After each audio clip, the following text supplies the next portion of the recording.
Well, clearly, Ukraine is ready. Ukraine is ready to commit to a ceasefire and immediate negotiations. That's absolutely clear. The ball is now clearly in Russia's court. They have to explain what they are doing, why they are here or not, and with what team or whatever. But let's make sure that we all understand that the ball is in their court. Ukraine is wanting to start the negotiations as soon as possible, and as I said before, it is thanks to the Americans and President Trump that the deadlock has been broken. It's now up to the Russians to make sure they take the next steps necessary. Countries say that this should be reached by 2030.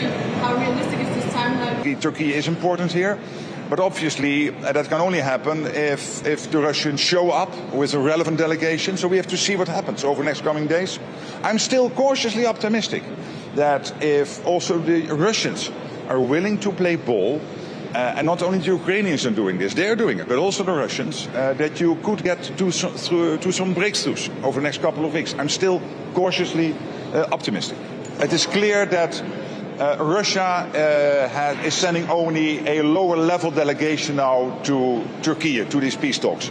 It is the Ukrainians who have said we are ready to sit down with the Russians, to agree a ceasefire, to immediately go into negotiations about the next steps to bring this terrible war to an end.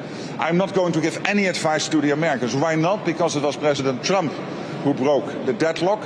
I have full confidence in how he and his team are steering this, so they will think of the next steps and coordinate closely with allies. But clearly the ball is now in Russia's court. Continuing to withhold their delivery of Eurofighters to Turkey following the arrest of Imam